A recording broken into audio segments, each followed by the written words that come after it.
All right, chapter 9.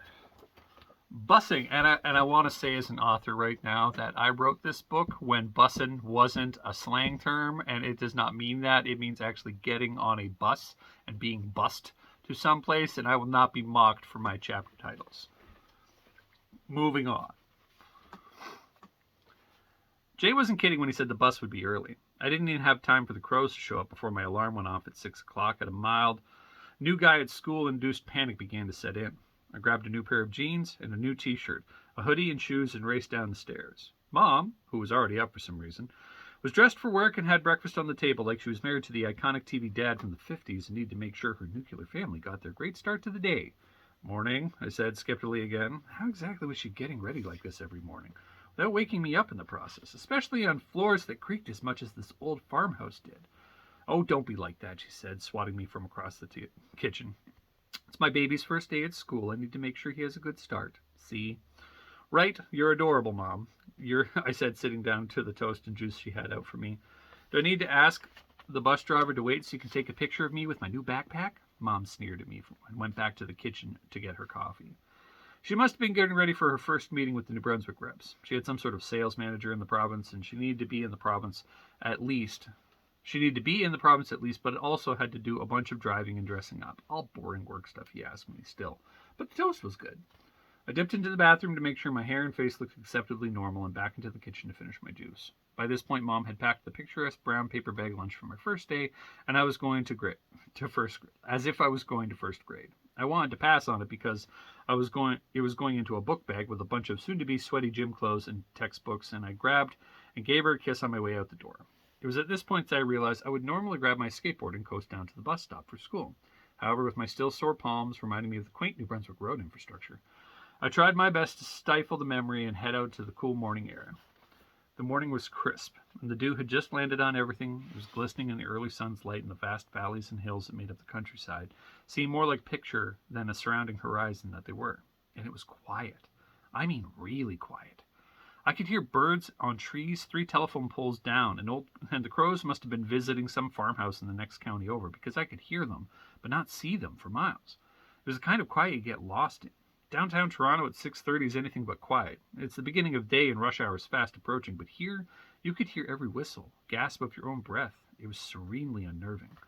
You could also hear the bus diesel engine from an echo through the quiet morning as it changed gears, and I could tell it stopped just over the hill towards Jay's house, as it stopped for a moment, then roared back to life as it climbed its gears and crested the hill.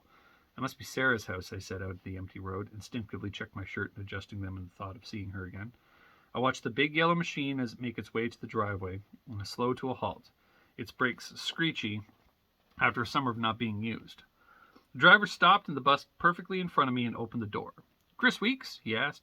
Yeah, that's me, I said, climbing aboard. Nice to meet you. Have a seat wherever you like. Just please stay in it for the remainder of the trip. Will do, I said, and I looked down the aisle for the bus's seat. 2 lonely figures were on here. Jay, who was the first to be picked up, and apparently Sarah, who sat right next to him across the back. I did the kind of weaving, hip-led walk that you do when you try to maneuver a backpack and yourself down the tiny aisle of public transportation. And while the bus started moving and Jay slid over as I reached the back. Jay was his usual chipper self, but Sarah, on the other hand, looked like she had a personal beef with this guy called Morning and planned on murdering him like I was slowly plotting for the crows. Don't make eye contact with her. It'll only end in sadness, Jay joked, noticing Sarah's demeanor. I swear to God, Jay Tomsley, she grumbled. She was tucked into her seat, knees pulled up to her head deep in the recesses of her hoodie, eyes closed, trying desperately to keep them that way.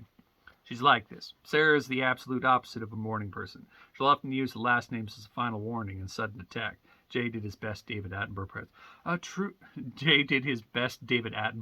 A true terror of the more modern high school student in the wild. I don't blame her, I said. 6:45 is too early for life to start. Preach, groaned Sarah from the aisle. I stifled a smile and tried not to be the awkward mess of the trio so far. Sleep okay, Jay asked, all with the new house? Oh, yeah, it's country air and lack of traffic, I said, desperately trying to crack a good first joke. No one laughed, but then again, there was no one really likely to. Next was Kylie's house. She came running down her driveway, obviously not an early riser, like her boyfriend, and made the same waddle down the aisle as I did, but was somehow managed to do so with a backpack, purse, and a giant guitar case for presumably music class. She stowed the guitar in the overhead rack for backpacks and stared at me for a solid 10 count as the bus began to move, before Jay shoved me out of the back seat and half onto Sarah. The other half of me, with my backpack, landed in the aisle. Sarah cursed at Jay and slid over, and our arms were touching, and I could feel my heart begin to speed up. Sorry, I said, hoping to make a bit of peace between the two. It's not your fault. It's his genetics, she said, a small but noticeable smile appearing on her lips before the sleep-deprived Sarah came back. Damn sexy genetics, if you ask me, Kylie said, leaning over to kiss Jay on the cheek. Sarah put her knees back up on the seat and muttered, "Ugh, they're intolerably cute for this wretched hour," and tried to fall asleep again on the bumpy country road. After a few minutes, the bus driver caught the two lovebirds kissing and hollered something about them cooling it, and Sarah smiled with her eyes closed and thanked God that they were closed because I'd given up all pretense of not looking at the Sleeping Beauty beside me. You can really look at a person when they sleep, which sounds horribly creepy, I know, but in conversations you look almost everywhere but the person's face and only briefly when making eye contact. But Sarah was just sitting there, and her eyes were closed, and goddamn if I wasn't going to look. She had tiny freckles and light brown eyelashes. The things you never notice until you're close enough to do so. Things that make her something worth looking at. At least I thought so. And Jay and Kylie were thankfully oblivious to me admiring Sarah so far. At some point, her superpowers must have kicked in because she said without moving a muscle or opening her eyes, "Stop staring," in a flat, unimpressed, monotone voice. Stupid creeper, my inner monologue screamed.